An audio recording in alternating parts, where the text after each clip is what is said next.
You. Good evening. You were listening to Screaming Arthur Jafa by Burnt Sugar Orchestra and Greg Tate. So we're bringing Greg into the room tonight, into this warm room with your warm spirits. My name is Jafari Sinclair Allen, Professor of African American and African Diaspora Studies and Director of the Institute for Research in African American Studies. It's my pleasure and honor to welcome all of you on behalf of my colleagues and to introduce the remarkable speakers we are here to witness this evening in the third installment of our Carter Family Lecture Series. Leading historian and social critic Manning Marable established Columbia's Institute for Research in African American Studies 30 years ago. However, its foundation reaches back much further, including, for example, to pioneering anthropologists Franz Boas and Zora Neale Hurston, whose literary and ethnographic work is a touchstone for study and reflection of Black diaspora. Today, with a multidisciplinary faculty representing numerous and diverse scholarly specialties and themes, the Department of African American and African Diaspora Studies, established in 2018, builds upon this distinctive vision of African Diaspora Studies, New York-based urbanism, and Black social, cultural, political, and religious thought. Since 2020, the Andrew W. Mellon Foundation, now just known as the Mellon Foundation, has supported our new department in its endeavor to center the arts in curricular and intellectual discussions on African American and African diaspora art. The Carter Family Lecture Series, the first named and endowed program in our department, sits at the heart of our mission to create and sustain an intellectual community, bridging scholarship, teaching, and public life. Following our inaugural program, in which Shawn J.Z. Carter held a public conversation with Dean of the School of Journalism, Jelani Cobb, and last year's program featuring Senator Raphael Warnock and our colleague, Professor Aubrey Hendricks, the annual series features among the most innovative thinkers, artists, activists, and public servants who are making outstanding contributions to our understanding of and appreciation for the thought, arts, and social movement in Black diaspora. This year, we are honored to welcome artist and filmmaker Arthur Jafa as our distinguished speaker. Across 3 decades, Jafa has developed a dynamic practice comprising film, artifacts, and happenings that reference and question the universal and specific articulations of Black being. Underscoring the many facets of Jafa's practice is a recurring question. How can visual media, such as objects, static, and moving images, transmit the equivalent power, beauty, and alienation embedded within forms of Black music in U.S. culture? His films have garnered acclaim at the Los Angeles, New York, and Black Star Film Festivals, and his artwork is represented in celebrated collections worldwide, including the Metropolitan Museum of Art, the Museum of Modern Art, the Tate, San Francisco Museum of Modern Art, the Studio Museum of Harlem, the High Museum Atlanta, the Dallas Museum of Art. It's important to do this list, right? The Dallas Museum of Art, the Museum of Contemporary Art in Chicago, Stedelijk Luma Foundation, the Perez Art Museum Miami, Los Angeles Museum of Contemporary Art, the Hirshhorn Museum and Sculpture Garden, and the Smithsonian African Art Museum that we call the Blacksonian, right? Among others. Come on.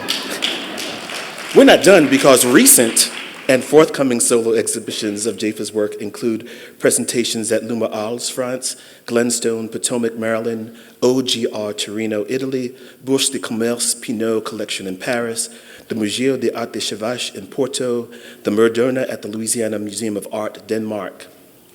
In 2019, he received the Golden Lion for May You Live in Interesting Times at the 58th Biennale in Venice. Tonight, Jafa will be in good company and good conversation with a comrade in Black art, our own Dr. Kellie Jones.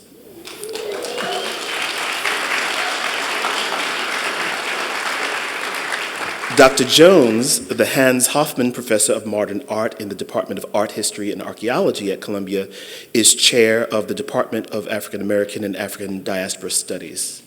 Widely recognized as an expert on African American and African diaspora artists, Latine and Latin American artists, and contemporary art and museum theory, not only has Dr. Jones's writings appeared in a multitude of exhibition catalogs and journals, She's also the author of 2 books published by Duke University Press, I-Minded, Living and Writing Contemporary Art, and South of Pico, African American Artists in Los Angeles in the 1960s and 1970s, which received the Walter and Lillian Lowenfels Criticism Award in 2018 and was named a Best Book of the Decade in 2019 by Art News, Best Art Book of 2017 in the New York Times, and a Best Book of 2017 in Artforum. Her newest work, October Files, David Hammons, is forthcoming from MIT Press. Dr. Jones has also worked as a curator for over 3 decades since she was a very small toddler, and has numerous major national and international exhibitions to her credit. Her exhibitions, Now Dig This, Art in Black Los Angeles, 1960 to 1980, at the Hammer Museum, was named one of the best exhibitions of the year by Artforum, and Best Thematic Show nationally by the International Association of Art Critics. A member of the American Philosophical Society and the American Academy of Arts and Sciences, Dr. Jones was named a MacArthur Foundation Fellow in 2016 and was the recipient of the Lenfest Distinguished Faculty Award from Columbia University in 2023. This program was conceived in collaboration with the Columbia University School of the Arts, the Institute for Social and Economic Research and Policy, and the Columbia Office of Development, the Department of African American and African Diaspora Studies, and the Institute for Research in African American Studies. Thanks all of our partners in this endeavor and welcomes you all. Please join me in a warm welcome to Arthur Jafa and Kellie Jones.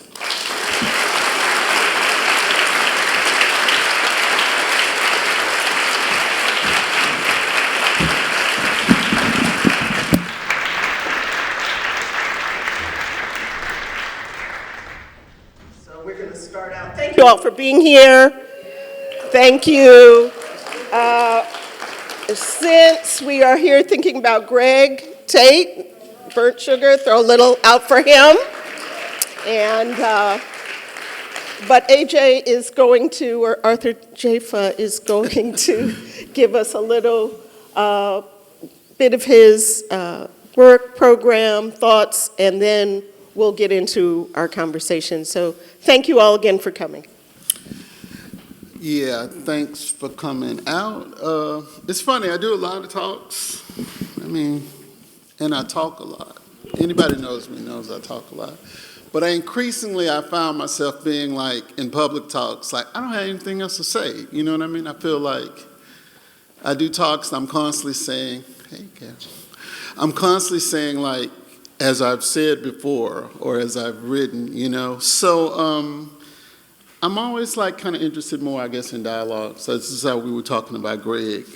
Greg and I had I told somebody it was like being in a Vulcan mind meld with somebody for like 40 years. And I've had to almost, in a sense, a little bit like a person had a stroke or something, but had to like retrain my internal mechanisms because they were so bound up with my conversations with Greg, who, you know, we got to be friends on the telephone, basically. We met in person, but our friendship sort of consolidated itself on the telephone. He worked at the Village Voice. This is when you used to get charged by the minute. He worked at the Village Voice, and so he would call me from the Voice, and whether I was in Atlanta for a while, I was in LA for a while, and we would talk literally, like I remember, like in several occasions, we talked in excess of 10 hours. And I'm not exaggerating. I'm like, for real. One thing. It was a little insane, but it's funny too. People have heard the story too. Is like when we were both at Howard in the late '70s, and we had a series of mutual friends who, like at some point, they were always saying, "Hey, I think you should meet this guy. I think y'all would get along." Like Hyla Grima, Ethelbert Miller, I'm thinking of Arne Batson. I'm thinking of a lot of different people who would say, you guys should meet. And as guys will do, try to introduce people and you say, hey, you're gonna get along. We would meet each other and we would just like, hey, what up, like that, and point at each other and keep it moving, you know. And like each time somebody else would reintroduce us, we would just go like, oh yeah, we met. What up, man, like that, you know. I mean, literally nothing for a year. I was reading this stuff he was writing, you know, in D.C. at the time. So Greg, Iron Man, Tate. So I was reading this stuff, and I was like, oh. And the day before I headed out to L.A. to work with Charles Burnett on his second feature for the summer, I was going into Founders Library, and I had a stack of books I was returning. And as I was going in, Greg was coming out. He was coming down the steps. It's like maybe 10 a.m. or something like that. He was coming down the steps, and he just said, hey, what do you got in your hand? What are you returning? He was looking at the different books I had, and I happened to have a Euripides, and I remember him saying, oh, yeah, Euripides, that's nothing but rock and roll. So I still remember that. And we basically stood on the steps and talked again the whole day. Like, we literally, it's 10, I think it got to be like 6 o'clock. And he was like, I was like, man, I better return these books before the library closes, you know. And we said, hey, let's keep in touch. And then I didn't see him for that whole summer. And I got back to New York, and I was like, I got to find Greg. I didn't have a number or anything like that. And I remember going to Crampton Auditorium at Howard and going down the aisles, and Greg was walking up the aisles with Shannara in his arms. And so he said, hey, I'm just here for the weekend to get my clothes because I went to New York this summer, and I got so much work at the Village Voice.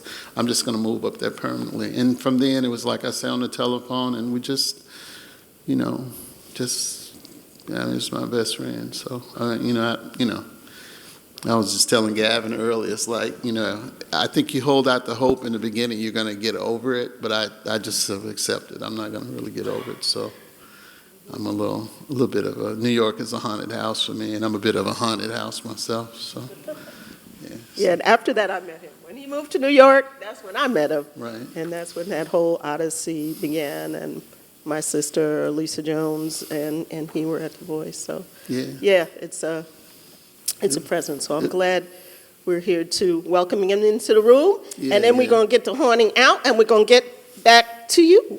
So, okay. Get back to you doing your So, as I was starting to say, it's funny, I got one of my favorite quip now is like, my art is hit or miss, but my rap is elite. I'm trying to get my art to get to where my rap is. So, yeah, having said that, maybe I can show something just to start off so we can kind of get going. I mean, you know, the thing is, like, I've had people come to my studio now increasingly I'm feeling like when people come to my studio, it's a more organic kind of conversation just because I don't feel like here a little bit, I feel like I'm having to make a presentation about where I'm at, like in some sort of emblematic kind of way, as opposed to just talking about what I'm interested in, you know. So I'm going to try to do a little bit of both.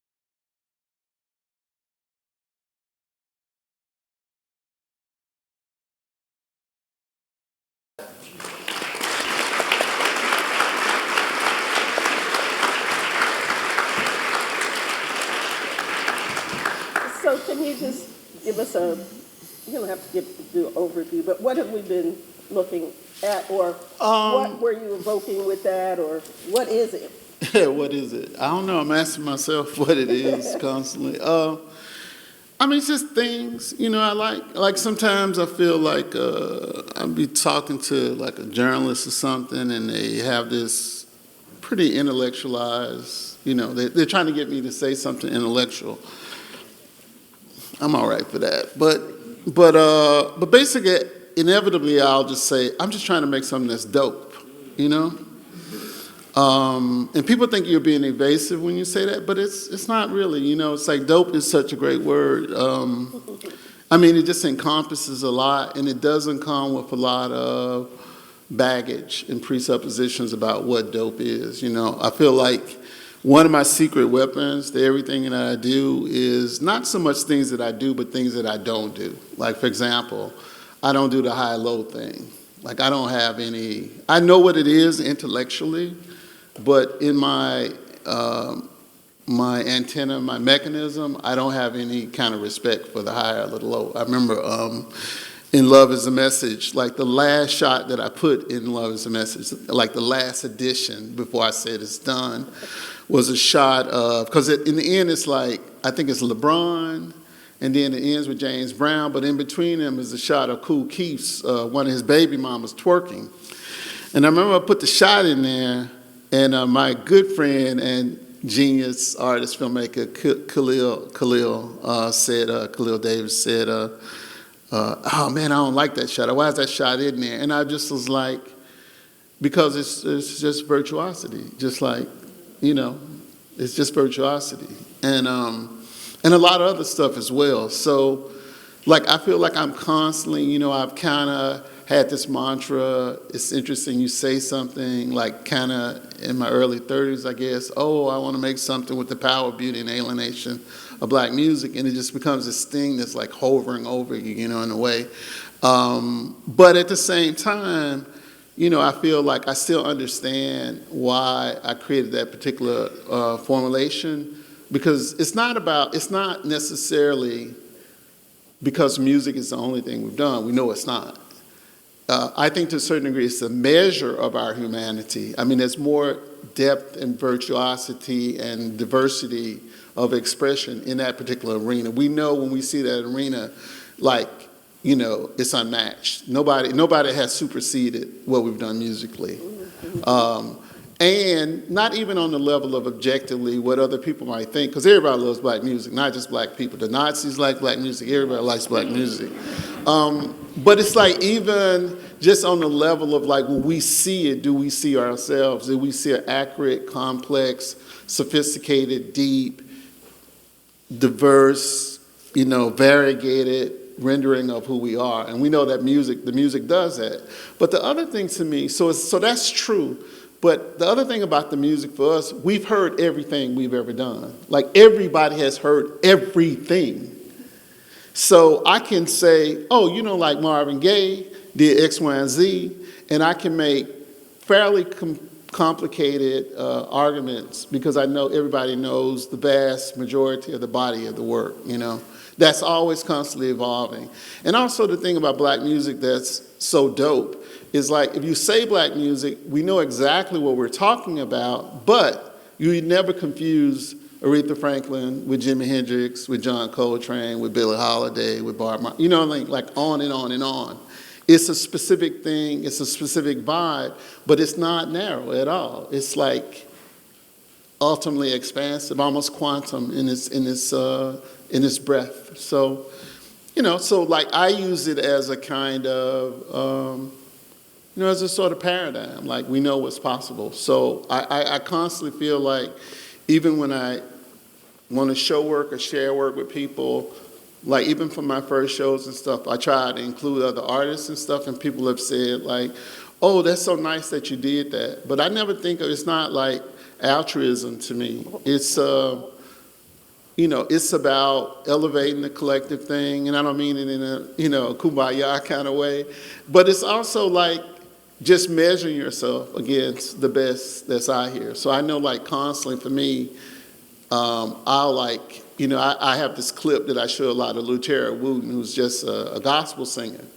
And I'm like, who's made anything better than that? Like honestly, like if we honestly, and when I say we, I mean black artistic practitioners, creators. It's like, if we look at that and we look at our own thing, doesn't measure up. So I'm constantly feeling like I'm trying to challenge myself to, you know what I mean, to get my thing. Like I think like, you know, here and there, I kind of have, but I don't, like by and large, you know, a very second or third tier musical artist is way more actualized than almost any of us, you know.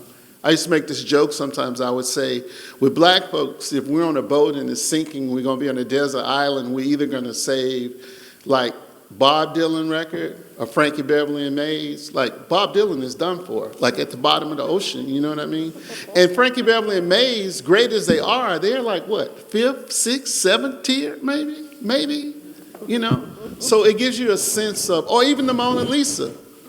You know, the Mona Lisa, Frankie Beverly and Mays. Okay, Mona Lisa's gonna be at the bottom of the ocean. I mean, if people think they're gonna be stuck on the island now, of course, if you think you're going to get off, maybe you're going to try to save the Mona Lisa. But in real time, we know if we put the Mona Lisa on the side of the road in our communities, it would just stay there, you know? Are you sure everybody's talking about Mona Lisa? I mean, Well, if Jay-Z, we saw it, Billy Porter, there's a everybody. level that if people said this might be the actual Mona Lisa, which why would it be on the side of the road? But if you just saw it on the level of its aesthetic power, people would leave that shit on the side of the road. See, I just get tired of Mona Lisa because there's so many black visual artists. I just taught today, and can I shout out to my students? Y'all are dope. Okay, I'm going to use that word. Great students this year, great students since I've been here, and the Black Visual rocks. We'll get there to, you know, well, I think in New York, the Black Visual is pretty hot, so people know that it's happening. But I know what you're talking about, so I'm just saying. I mean, it's you're just right like about Mona Lisa is what I'm saying. Yeah, definitely. It's like to not drink our own Kool-Aid, you know what I mean? It just,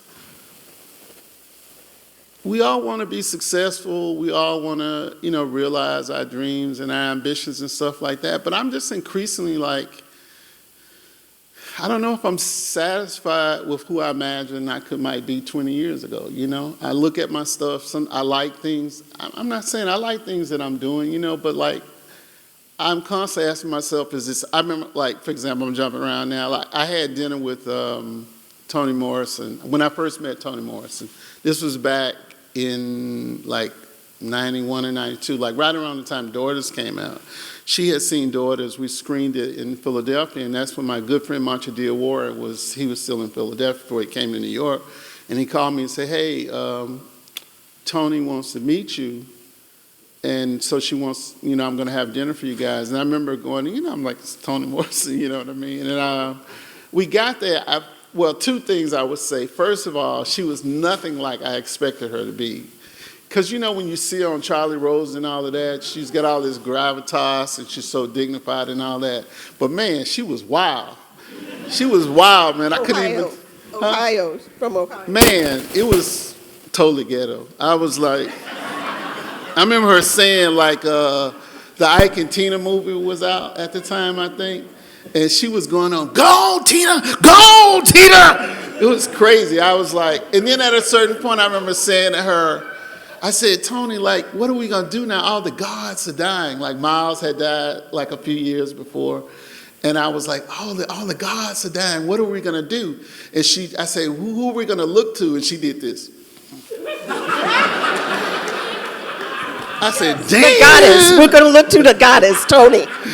I said, damn. You know, but of course she was right, you know, and she told me something I never forgot. She said, when you start feeling like that, then you have to look in the mirror. You just have to look in the mirror. So, you know, so I kind of, so much of this thing is about just staying in the game. It seems like to me, just staying in the game. I mean, I know, like I had this guy, I was in Prague, and this guy from a leftist newspaper came to interview me, and he clearly had all these ideas about what it was or wasn't I was interested in. At a certain point, I just got quiet. I was like, why don't you just write? You seem to know, you know, what I'm supposed to be saying. And then he said, you just seem very, very confident. And I just looked at him. I was like, first of all, that's a very weird thing to say to anybody, but particularly a black artist. I was like, but what I try to do, I found, like, when even people ask me things that are kind of fundamentally ignorant, you know what I mean, or fundamentally problematic, I just try to answer them as earnestly as possible. I always think of something Prince said, when people try to play me, they play themselves, you know. So I just try to, like, answer it as honestly as possible. And I said, confident. I say, I am very confident. I said, and I'm mostly confident because I know who I stand for. I know what I stand for, you know. I know, like, I'm part of a web, a chain of people, you know. And it's like, and I'm very confident increasingly about how, you know, you're just a link in the chain. But I know, like, everything that I am is bound up with Greg, it's bound up with my friends, it's bound up with Michaela, with Deidre. It's all, you know, we're like specialists. Like, I think Our community has specialists, and then we have uncommon folks. You can be both an uncommon folk and a specialist too, but we know who the specialists are, you know. And so it's really about, for me, increasingly just trying to surprise myself, trying to do things that excite me or scare me or seem crazy. You know, I'm constantly like, is it crazy?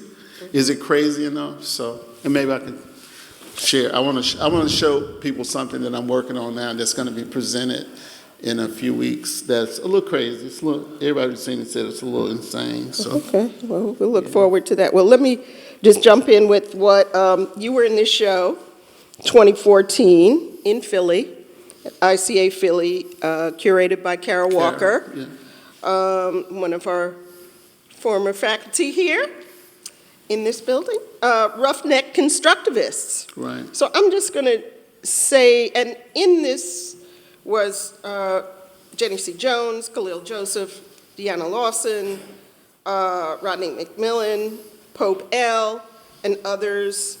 But here's what she says about this group of artists that she brought together. Just want to get what you think about it. The assembled roughnecks are artists who challenge us in many respects, refusing orderly categorization, subverting conceptual subversions, upending propriety, and throwing right hooks and angst at even the most well-meaning curatorial intentions.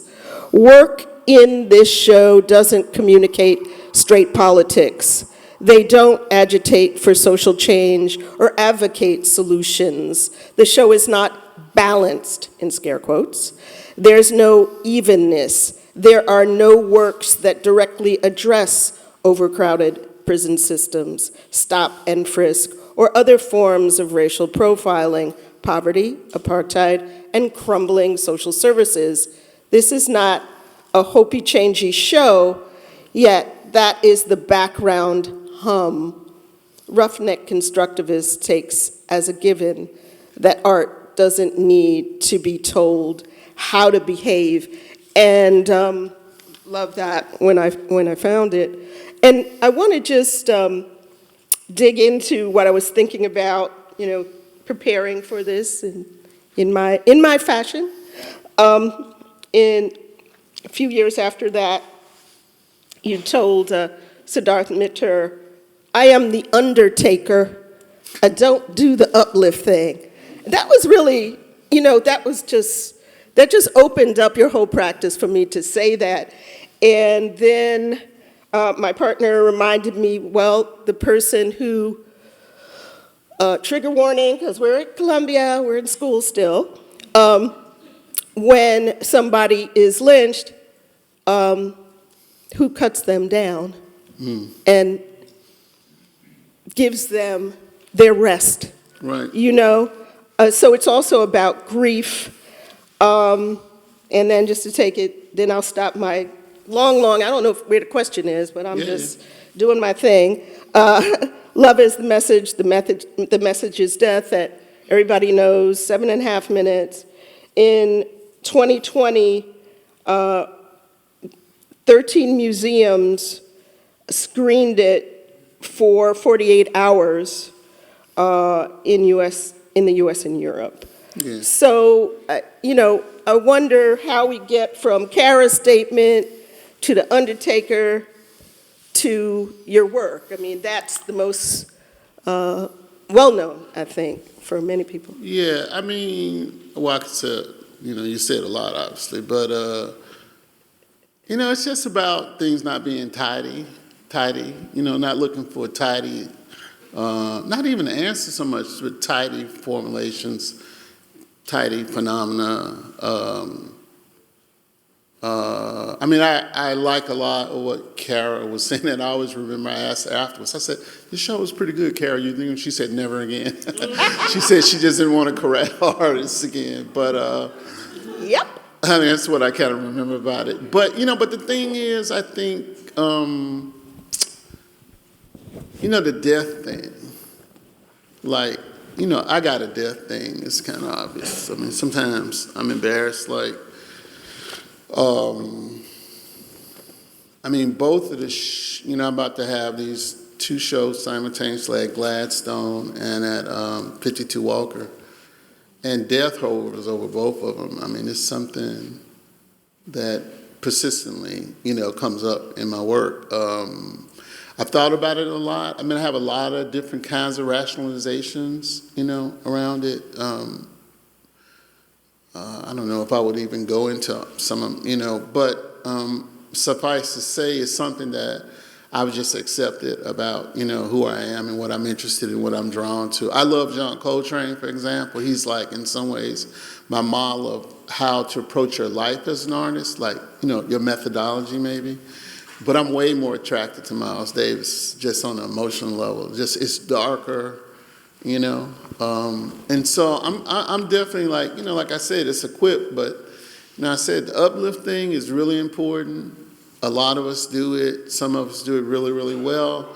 But I don't know, maybe it's a Mississippi thing. I've just always been interested in where the bodies are buried or something, I'm just drawn to, like, all of that kind of stuff. Like, even in this, like, Egyptian Book of the Dead, it's, on one level, it is funerary practices, but it's also about the unconscious, they're talking about. It's fundamentally psychoanalytical. So I'm really interested in that part of who we are that's unspoken, unarticulated, unacknowledged, sometimes unknown, that's powering what we do. I'm fascinated by things that escape like an easy categorization. Like, I'm fascinated with scarification, whip marks and scars and things like that, because, like that image that I've used a lot, ex-slave Gordon, like I said to Billy Woodbury, actually, the filmmaker, when I was like 19, I had a picture of it. I had been carrying it around since I was like in the 7th grade. And I said, this is the most beautiful image I've ever seen. And he was like, stop, what are you saying? And it just really sort of forced me to articulate it. And I knew, like, even at the time I said, well, it's horrific, which is part of like one of our primary superpower, keeping it real. So it's horrific. But at the same time, it's impossible to look at. There's several images, but the one that most people know, he's very dignified. He seems super, almost aristocratic, the way he has his arm like this and the way he's turned. So it's something about the incommensurability and the irreconcilability, how you can't separate in our things so often what's magnificent and what's miserable. Like, I'm interested in that kind of discrepancy, and how we exist in that discrepancy, so. Yeah, Deb Willis's book, Black Civil War Soldier, has the various iterations where he actually signs up to fight because of that. Right. And, so then the one that most people know is the scarred back, but they don't know him in his uniform, right, where he's fighting. Right. And he's fighting that. But, yeah, absolutely. You mentioned Charles Burnett. I see, was that an influence? Is that somebody you look to? You said you worked with him? Well, the thing is, it's like I studied at Howard University, so my mentor is Haile Garima. Haile was, Charles's best friend. They were best friends. They were both at the quote-unquote UCLA Rebellion. They were all there together, those filmmakers. So, like, Charles Burnett, Haile Garima, Larry Clark, and then, Alile Larkin, Julie Dash, Ben Caldwell, all those folks. That's the first time that I know of that you had a cadre of black filmmakers who were thinking about what was black cinema, but like, as a friend of mine said, looking for an ontological model of what black cinema was, not a sociological model, maybe not even an artistic model, but an ontological model. And so they were the first people who said to me, what should we do? And they said, black cinema. And I was like, wow, what an amazing concept. And I was like, what is it? You know what I mean? And they would say, well, it's not Hollywood. And I was like, man, that is dope. It's not Hollywood. Then what is it? And it sent me down paths. And at a certain point, very early on, I became like pretty dissatisfied with those kind of definitions. They were kind of like, binary oppositions. Like people would say Hollywood is a color, so black cinema has to be black and white. I mean, these are things people were saying. So I was like, that can't be right. There's color all over traditional African art. So I don't quite buy that. So, and I remember, like, in particular, this black literary critic, Stephen Henderson. He was one of the first people that I ever read in the Black Aesthetic. He had an essay, and he just said, basically, these polemical responses to people's critiques of what we're doing, like, basically, he was saying, somebody said, I think it was Yusef Rahman's poetry was the equivalent of Charlie Parker, something like that, and some New York Times literary critic said, that's ridiculous. How can you compare somebody with the abstract precision of Charlie Parker with this writer who's just bombast all over the paper, over the page? And then the response was like, shut up, Whitey, And he was like, that's not a sufficient response, you know what I mean? And so he was like the first person I ever remember who basically was just trying to think through these questions of like, what is it? Like, what is it? I remember he had this term, he used saturation. And it was just a term to attempt to try to talk about something that we kind of all incoherently know about black art. Like when you see it, you kind of know it. It's got this thing in it, but like, but that's not enough. It's just a pursuit of it. So for me, it's always been about, like I started off in architecture. When I was in architecture, very kind of inarticulately, I would say, hey, if Kind of Blue was a house, what would it look like? That was my attempt to do the same thing that I feel like I'm still doing, which is this, what would it look like? Like, what does it look like? I mean, in music, we know what it looks like, but like in a way, music has almost been like naturalized for us in a certain kind of way. So I'm always very interested in black people in these spaces where we haven't treaded so much, Mm-hmm. Because like, I always feel like there's, like Fly Boy and the Buttermilk or, Everything But the Bird. And it's like, hey, you put a black person in a space. Like I had a conversation with my friend Diaspora, and we were talking, and at a certain point I just said, look, man, black artists and black people can be trying to claim that we want to just come in and just get along and be assimilated and stuff, but nobody believes that. Ain't nobody believe that. White people don't believe that. Nobody believes that. They know when we come to fuck shit up. We don't have a choice. We can be as cordial and as friendly and as lovable and as whatever, but basically we just want to wreck shit, Mm-hmm. And anyway, yeah. I don't know what to say. So I think another person who's inspired you also is Cecil Taylor. What the work demands of the viewer and your absolute aesthetic choice. These are things that he believed in. So is that just fucking He's shit probably, up, or what? I think like him and Miles are my two, most kind of, like as an adult, like models. Like there's something about the polarity of Miles and Cecil.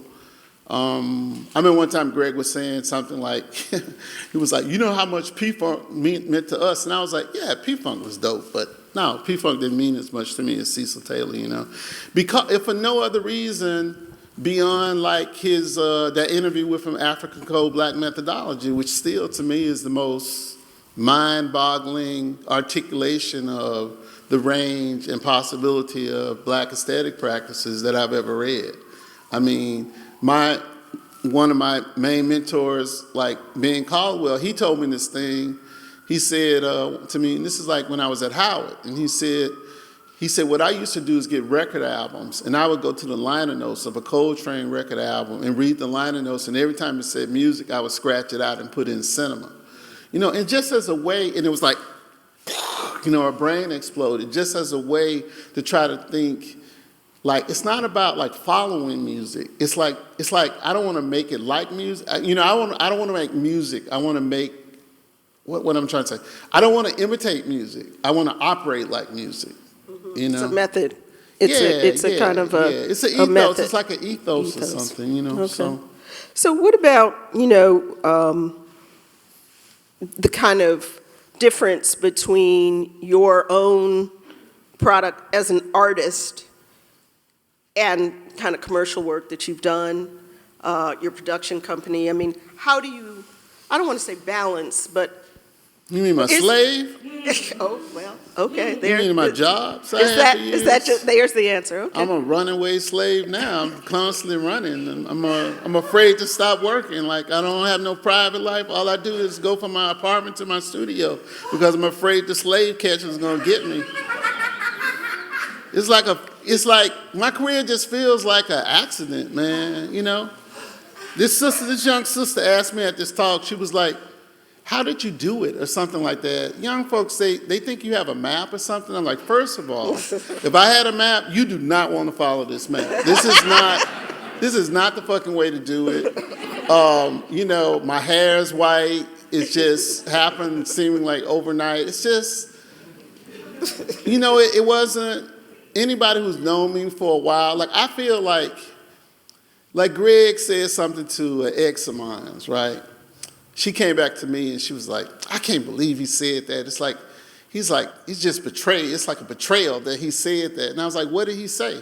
He said, with AJ, you gotta just love him for him. Even if he never actualizes anything, it doesn't matter. It's just the intensity of the ideas, and it never matters. And like, she thought that was a betrayal, and I just thought that was like, this nigga loves me. He don't care. He don't care if I make no great art or make no masterpieces or nothing at all, you know? I mean, she's long gone, you know, and I ain't thinking about her except what she said, but you know what I'm saying?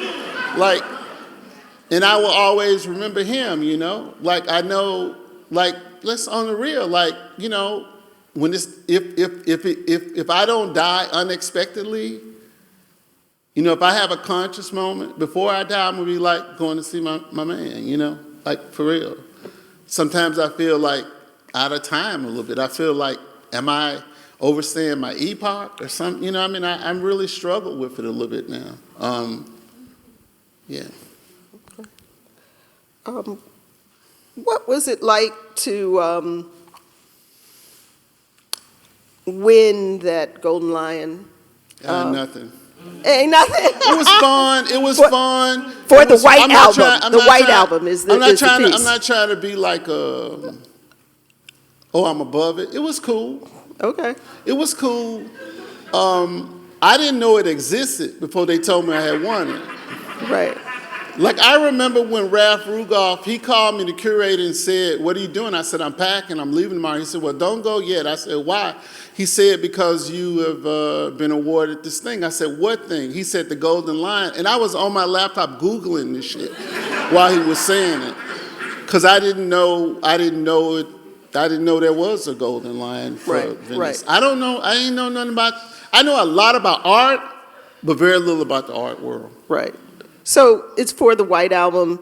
I mean, did you, your piece from 2019? I mean, is it for the White Album? Supposedly. I don't know. Like, when I went there, folks was walking out of that shit, like in Venice. Maybe they meant they liked it by walking out. I don't know. I don't know. I was talking to my friend John to comfort him and his son, and they were just cracking up. They were like about 15 minutes into that thing when the white supremacists started. He was like, man, everybody was getting up and walking out of that shit.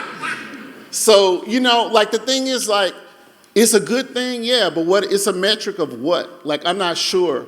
Like, I was doing a Zoom and somebody asked me, kind of like that, what about the Gold Lion? And my son was on the other side of the table. You know, I had my son.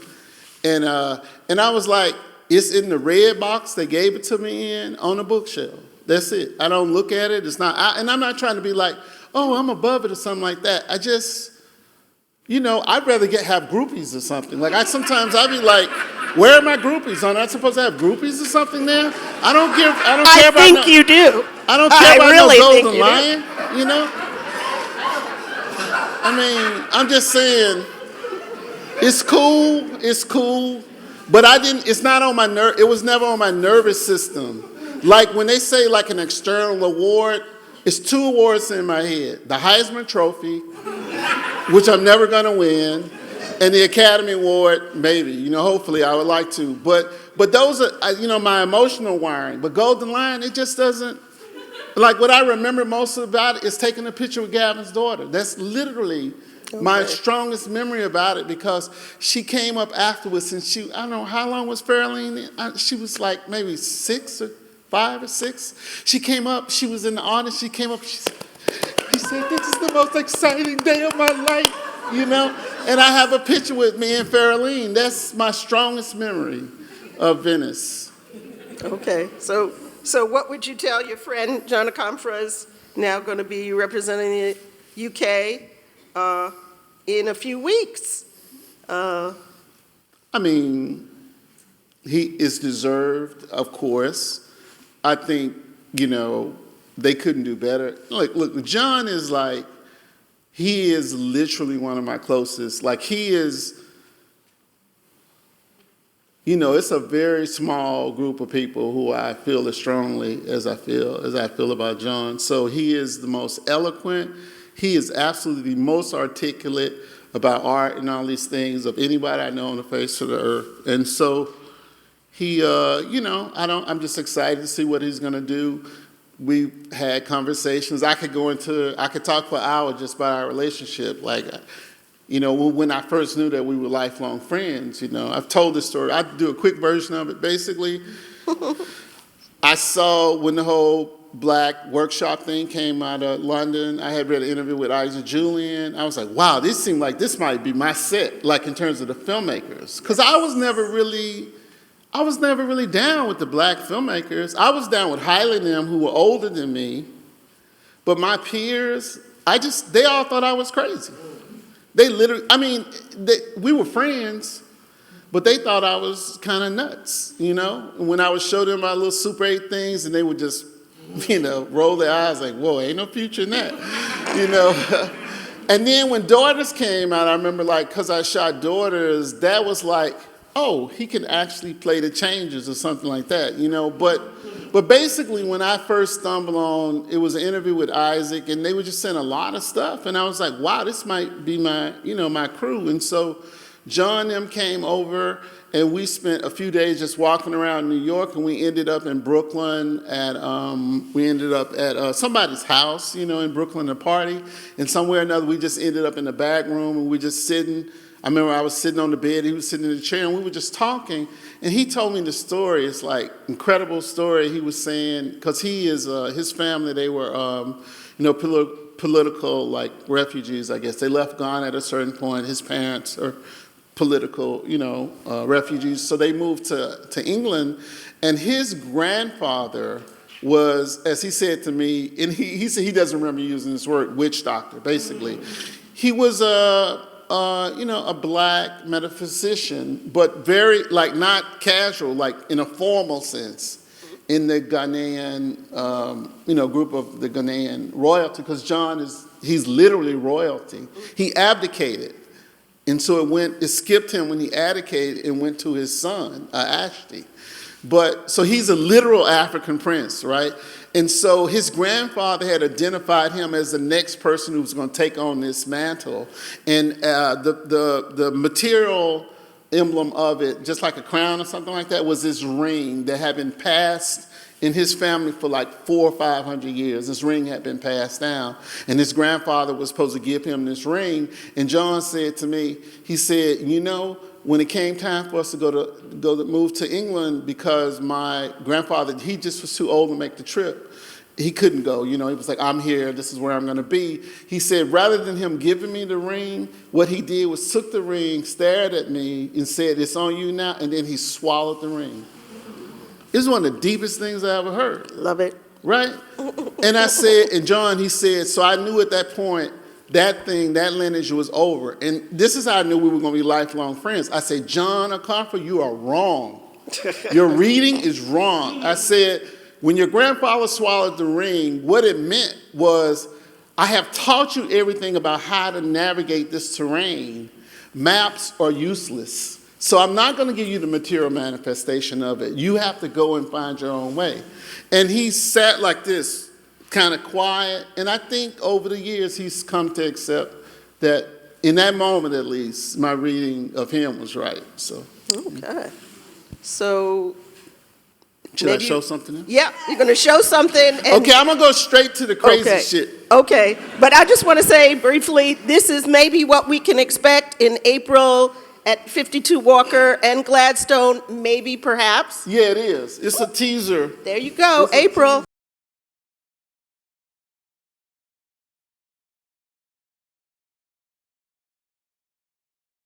Do you want to say a little bit about that, or you want to just open it up for questions? Because we're at the question time. We can do questions. Okay. All right. There are mics, standing mics here. Please come up and ask your question. Or are you guys going to go in? No, come up. Yes, come up. Come up. Hello, hello. I can't remember what event it was at, but a few years ago, you showed this scene of a black man walking across a field, and the camera was moving. You said, "This is the blackest shot you've ever seen, but I can't tell you why yet." Have you finished that project, or are you still working on it? Close. All right, thank you very much. I mean, that shot is blacker than that shot. It's the same thing, but it's way more sophisticated, like what it's doing. So, now we patented the software, but we're waiting for the patent to be granted. So, as soon as it is, yeah. Is this like some CGI stuff? Well, you don't, it's secret. Computer stuff. It's computer It's stuff. software, yeah. Computer stuff. It's a Okay. tool. It's a tool. Okay, the AJ tool. All right. No, a black tool. black folks tool. Black Yeah. folks tool. All right. And everybody too, you know. Everybody's tool. Drum is a drum. Got it. You have another question? Hey, my name is Brandon. Thank you for showing those. I actually have a question about the first piece. There's a voiceover, there's a woman in the voiceover that says something along the lines, if black people aren't careful, they're going to lose their culture. And then there's like these scenes of people reversed diving into the pool. And it actually, I facilitate a book club in the South Bronx, and in January, I just led a 4-week discussion on everything but the burden. So Mr. Greg Tate is in this room in many ways. So that the first clip, especially this idea of if black people aren't careful, they're going to lose their culture, and me just freshly coming off of leading the everything but the burden discussion, which your piece, My Black Death, closed the book. It really reminded me of like this idea, and just hearing you talk about death really reminded me of this idea of like the death of black culture with absolutely no rebirth in sight, which really reminded me of that piece. I'm wondering, am I on with that? Am I off with that? Is that interpretation correct? And then I just have one other question really quickly, and I'm really sorry if this is a silly question, but what exactly does this have to do with Jay-Z? The lecture series is named in his honor. Oh, okay, got it. He's not going to show up today, I don't think.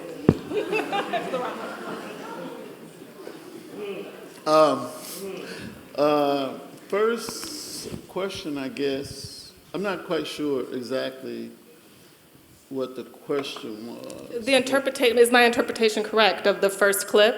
The idea of black people, if they're not careful, they're going to lose their culture with yeah. no. Well, first of all, that's Hortense Spillers, is the person who's speaking, who's, like I feel very blessed that I was able to, catch her at that moment. She claims she didn't know I was recording her when I recorded her. It's like, but it's a phenomenal display of her thinking and action. It's full of complexity, but it's the passion. It's just the kind of, like I said, our superpower, which I think is waning. I'm fearful that it's waning in black folks, is keeping it real. Like, that's our superpower. That's how we survived the situation that we were in. Because we can lie to other people, but we don't lie to ourselves, But increasingly, I think we lie to ourselves, which is why, increasingly we're in trouble. So, yeah, but again, not to not to be evasive, but the folks just coming out of the water it's just dope. You know, it's just cool. It's interesting. It's like reverse rebirth or something like that. But I don't know. It's just a vibe, you know? It was a vibe, yeah.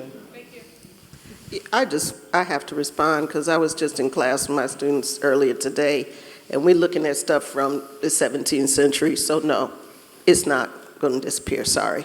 Oh, no. Sorry. No, Sorry. yeah, Sorry. absolutely. We're not going nowhere. It's- No, don't get me started on blackness. It's not going anywhere. Yeah. Hello, my name is Stavia. I'm a student at NYU, and I'm really interested in Afrofuturism. And your project, The Black Quantum Futurism, was something that greatly inspired me in my pursuit and, I guess, learning of Afrofuturism. So I'm curious about your thoughts on the future of Black culture and, more concretely, this idea of like exploration of extraterrestrial places. I want to be very careful about how I frame this because I don't want it to be like dismissive or, you know, it's not, I apologize beforehand if I say anything. I never liked the term Afrofuturism. I was around when it was coined, like literally I was, well, that's going to get too private, but too personal. But I remember distinctly when it was coined and I thought it was corny. I was like, Afrofuturists, is that like the Italian futures? You know, like what is, I didn't get it. Now, what I have learned over the years is like things just take a life, they take on a life of their own in the culture. So that really does speak to a lot of people in the same way I never liked the UCLA Rebellion. I always thought it was a dumb name, but hey, it you know, it stuck. You know, black people in the future, yeah, yeah, that's like keep hope alive. I'm like, for real? Yeah, for sure. Yeah, we're gonna keep hope alive. We're gonna keep on being here in the present, being in the future. I'm like, this might be a generational thing. Like the Afrofuturism thing to me is used so ubiquitously that I don't even really know what it means. Like the outer space thing, like the Sun Ra Afrofuturists, he gets claimed as being Afrofuturist, but I just see him as Sun Ra. I mean, but you could fit any vanguard black artist, and maybe not even vanguard black artists would fit under that umbrella. So I'm not sure if it's just supposed to be meaning we have a future. You know, like that was a really dope billboard that said black people are in the future. And it was so funny because it was so obvious. Like, of course we're in the future. You know, so like, again, this is not to dismiss it because I may not be keeping up with the internal rhetoric that's, you know, the internal rhetorics that are going on. So I can't address that level of it, but just as a name, you know, I would never call myself an Afrofuturist, you know. Thank you. Yes, sir. Hello, my name is Tanil, and my question is in regards to sentiments you made about just having a co-conspirator like Mr. Greg Tate and the importance of an artist or an art historian and writer and the importance of that community. So I just wanted to get some of the best things that you've taken from that kind of community and cultivating that. I mean, basically that's what I was trying to say when the guy asked me about the confidence thing, you know?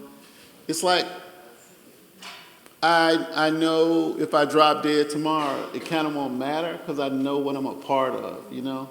Like, I'm not into, like, somebody was saying something to me the other day, and I was like, you know, I mean, not to trash Obama, but Obama came up, you know, and I was like, his two greatest achievements are getting elected and surviving his presidency. Like, not getting assassinated.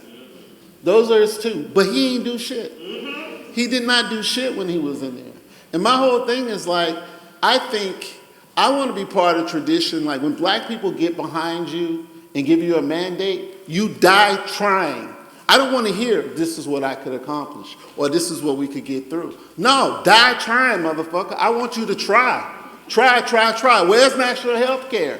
I respect Hillary Clinton more because she died on the altar of trying to make, you know, national health care happen. It's crazy that we don't have national health care. But I'm like, so you in there for 8 years? I'm like, oh man, give me a fucking break, you know? So I'm like just saying, Like, again, it's not just about getting Obama. Like, he's a smart, like, you know, another thing, he was cool. He was graceful in a way that presidents generally are not graceful.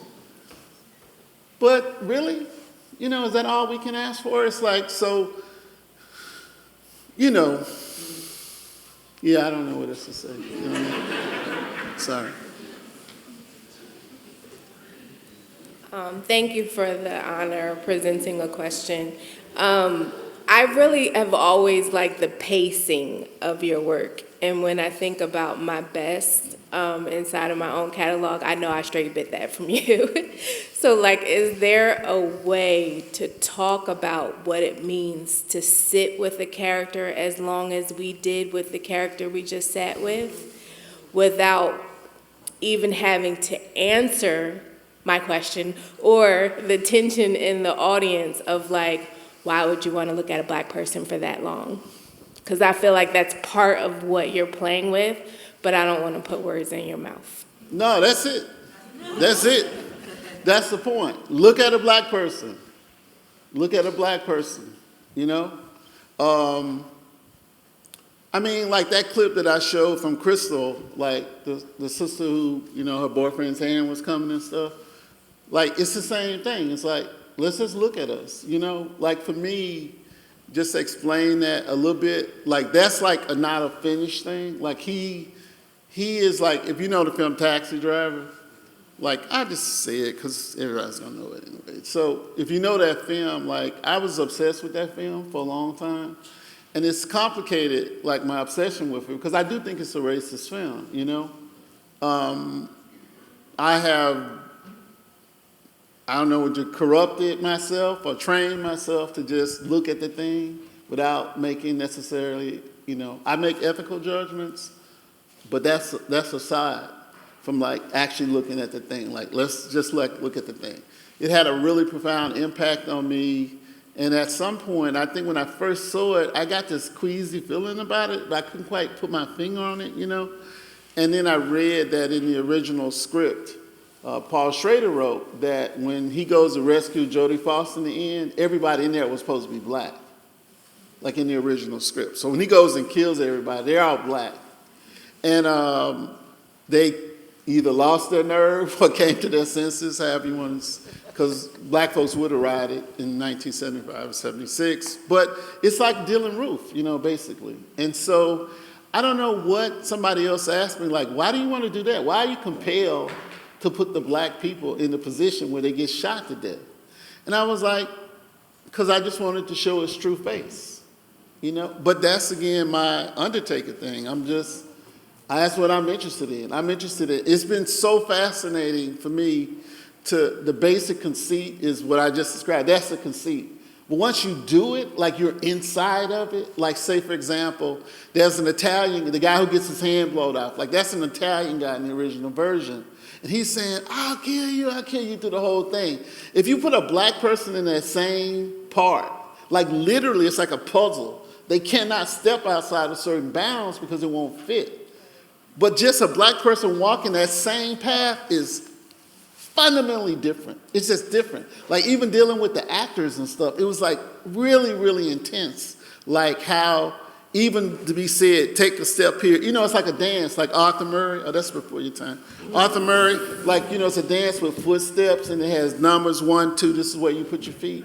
It's like Black people, we can't even put our feet, like we put our feet in those things, we still do something different. You know what I mean? Like, even though we're putting our feet where it said goes, we end up doing a different thing. And so, like, to me, going back to the whole thing of just looking at us, like, what I started to get into more and more is like, well, what is the pimp who Harvey Keitel plays, and now I have this brother playing, way more authentically, because I never used to, like, what's that supposed to be a joke in the original movie?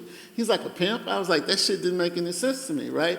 And now you see, like, with this cat, like, it's way more frightening, not frightening from a Black perspective, but I know from the white imagination, like, way more frightening that Jodie Foster's in there with these Black dudes, you know what I mean? And like, he's coming in to, quote unquote, rescue them. But I was like, but Scar has an internal life. That brother has an eternal life.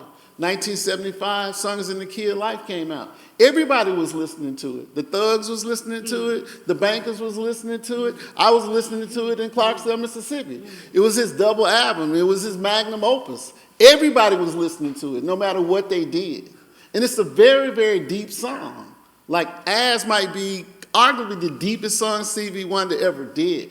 Like, I saw Alice Walker had her, was this her 80th birthday or something? Was it Alice Walker, what she turned, 70 or 80? I saw online she was at her birthday party, and it ended up just being like 100 people on the stage singing to As, right? It was really, really intense. And so the thing is like, you see that music, when it crosses over into the Taxi Driver, it brings up the kind of almost apocalyptic, the spiritual, warfare. It's like, it's kind of like the black people who sat there in Dillon Roof and prayed and got shot to death. It's like, but no, it's like, we just resist. We just keep, like there's a moment where the brother who you see get his hand shot off, as in the original movie, he gets shot in the head in the end, right? It took me so long, like with the actor who was doing that, I was like, okay, you're about to get shot in your head. You fought this whole time, it's over. Like, this is it. This is the end. The end is 3 seconds away. What do? There's no escaping. And it was just like, I turn my head away because I won't give him the joy of seeing the light go out of my eyes when he blows my brains out. That's black. That's very black to me. I'm like very, very interested in that.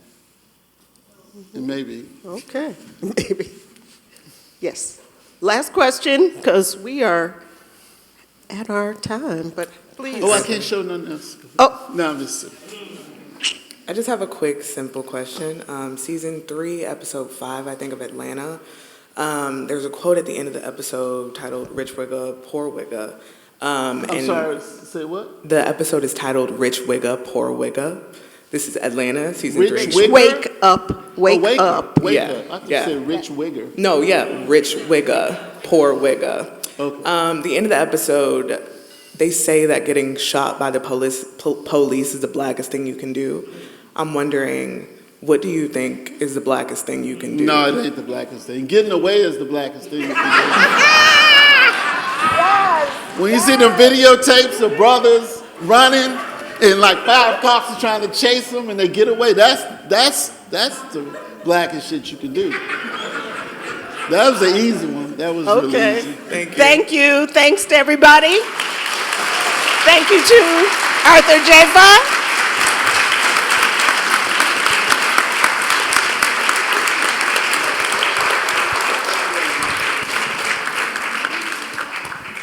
And please check our programs, African American and African Diaspora Studies. Check our events page. We've got a lot of stuff coming up, a lot of programs. Happy Black History Month.